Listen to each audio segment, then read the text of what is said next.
గారికి, సంఘ పెద్దలకు, శ్రీ సమాజం గారికి, సంఘ శిక్షకులకు, టీచర్ గారికి అందరికీ దేవుని నామంలో నా వందనాలు తెలియజేసుకుంటానండి.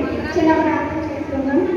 సకల ఆశీర్వాదాలకు కారణభూతుడు మా ప్రియ పరలోక తండ్రి, నీ అతి శ్రేష్టమైన ఘనమైన నామానికి వందనాలు తెలియజేస్తున్నానైనా. ఇదిగో ప్రభానైనా గుడ్డు ప్రేయర్ ప్రభాని మహాశుక్రవారం ప్రభాని బిడ్డలంతా ప్రభాని సన్నిధానికి వచ్చి ఎలా ప్రభానైనా ఉపవాసంతో పొద్దురించి ప్రభానైనా ఇక్కడ కూర్చుని ఎంతో శ్రద్ధతోనూ భక్తితోనూ వాక్యం నిలిచినారనైనా. ఇక్కడ కూడిన ప్రతి ఒక్క బిడ్డను కూడా ఆశ్రయించమని అడుగుతున్నానైనా. మా సంఘాన్ని, మా సంఘ పెద్దల్ని, మా సంఘ శ్రేయాన్ని, వారి కుటుంబాలందరూ ఆశ్రయించమనగా తెలుగు సమాజం వారిని ప్రతి ఒక్కరు కూడా ఆశ్రయించమని అడుగుతున్నానైనా. నాకంటే ముందుగా చెప్పిన వారిని కూడా ఆశ్రయించిన ప్రభా. నేను చెప్పబోయే ఈ 7వ మాటలో ప్రభానైనా ఏమైనా తప్పులు ఉంటే మన్నిస్తారని ప్రభానైనా మాలో మీరు ఉండి మాట్లాడతారని ఈ కొద్ది ప్రాధాన్య పాఠం చేర్చుకుని వారికి వేడుకుంటున్నా తండ్రి. ఆమేన్. ముందుగా దేవునికి వందనాలు తెలియజేసుకుంటున్నానండి. ఇవాళ ఏంటంటే special good Friday. Good Friday అంటే ఏంటి మీనింగ్ అంటే గుడ్ ఫ్రైడే అంటే ఎందుకన్నా అది బ్యాడ్ ఫ్రైడే ఎందుకు అనుకోవట్లేదు ఎవరైనా చెప్తారా? గుడ్ ఫ్రైడే ఎందుకు అనాలి అంటే దేవుడు మన కోసం సిలువలో చనిపోయారు. మరి బ్యాడ్ ఫ్రైడే అవ్వాలి కదా, గుడ్ ఫ్రైడే ఎందుకు అంటున్నారు? ఈ ప్రపంచంలో ఒకే ఒక్కరు వర్ణించిన దినానికి గుడ్ ఫ్రైడే నామకరణం జరిగింది. అక్కడే అర్థమవుతుంది మన ప్రభువైన యేసుక్రీస్తు వారు ఎలాంటి వారో ఏంటో అని. పెద్ద పెద్ద ఆధారాలు ఏమీ అవసరం లేదండి. మన దేవుడైన యెహోవా మన కోసం, మన పాపాల కోసం మన కోసం పుట్టి శిలువ మీద శ్రమపడి సిలువేయబడి చనిపోయిన రోజు అండి ఈరోజు. ఆయన చనిపోకుండా ఉండుంటే గుడ్ ఫ్రైడే అవ్వకపోను, బ్యాడ్ ఫ్రైడేగానే ఉండును. వాస్తవానికి ఎవరైనా మరణించిన దినాన్ని అశుభం అనుకుంటాం, కాదనుకుంటాం, విషాదం అనుకుంటాం. కానీ యేసుప్రభు మరణించిన దినాన్ని శుక్రవారం అని పేరు వచ్చింది. చాలా డిఫరెంట్గా ఉంది. యేసుప్రభు గారి జీవితం కూడా చాలా వెరైటీ జీవితం అండి.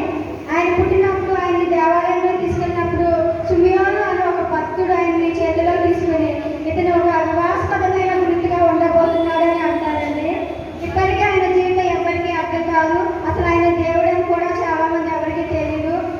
భక్తిహీనులు దేవుడు లేదని తమ హృదయంలో ఇంకా అనుకుంటూనే ఉన్నారండి. ఆయన దేవుడిగా గుర్తించకుండా ఇంకా అవమానపరుస్తూనే ఉన్నారండి ఇంకాను. ఎందుకంటే ఆయన జీవితం అందరిలాంటి జీవితం కాదు, ఆయన పుట్టుక అందరిలాంటి పుట్టుక కాదు, ఆయన మరణం కూడా అందరిలాంటి మరణం కాదు. మనందరి కొరకు భూమి మీద ఆయన త్వరలో రాబోతున్నాడండి. కాబట్టి గుడ్ ఫ్రైడే అంటే ఆయన మన కోసం చనిపోయిన రోజు. ఆయన గుడ్డంతా మనకిచ్చి బ్యాట్ అంతా ఆయన తీసుకున్నాడండి. శిక్ష అంతా, అవమానం అంతా ఆయన తీసుకున్నాడు. దెబ్బలన్నీ ఆయన తీసుకున్నాడు. శాపం అంతా ఆయన తీసుకున్నాడు. మనకు రక్షణ ఇచ్చాడు, విడుదల ఇచ్చాడు, మోక్షం ఇచ్చాడు. ఆయనతో ఈ విలువలు జీవించే అదృష్టాన్ని మనందరికీ దయచేశాడు. అందుకే గుడ్ ఫ్రైడే అంటారండి. కాబట్టి సహోదరులారా, సిలువలో ఏడు మాటలు యేసుప్రభు వారు పలికారండి. అందులో 3 మాటలు మన ప్రజలతో మాట్లాడారు. 3 మాటలు ప్రజలతో మాట్లాడారు. 3 మాటలు వచ్చి తండ్రితో మాట్లాడారు. చివరి మాట ఆయన్ని మాట్లాడుకున్నారండి. తండ్రి నీ చేతికి నా ఆత్మను అప్పగిస్తున్నానని మాట్లాడారండి. లూకాసు వార్త 23వ అధ్యాయం 46వ వచనం. అప్పుడు యేసు గొప్ప శబ్దముతో కేకవేసి తండ్రి నీ చేతికి నా ఆత్మను అప్పగించున్నానని చెప్పారండి. ఇలాగ చెప్పి ఆయన ప్రాణం ఇచ్చాడండి. ఇందులో ఏముందంటే అప్పగింత అనేది ఉందండి. అప్పగింత అంటే ఏమిటి? అసలు బైబిల్లో అప్పగింతలు ఉన్నాయంటే కొన్ని అప్పగింతలు చూద్దాం. ఆత్మ అనేది దేవుడిది. ఆదికాండం 2:7లో ఉంటుంది. ప్రసంగి 12:7లో కూడా తెలుస్తుంది. ఆత్మ దేవుడిది. ఆత్మ దేవుడి వద్దకు చేరుతుంది.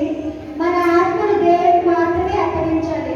అపొస్తలుల కార్యములు 7:59లో సైమను రాళ్ళతో కొట్టుకున్నప్పుడు అతన్ని శిక్షింపబడుతూ ఉన్నప్పుడు ప్రార్థన చేశాడు. ఆకాశం వైపు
మించిపోయింది ఏమీ లేదండి.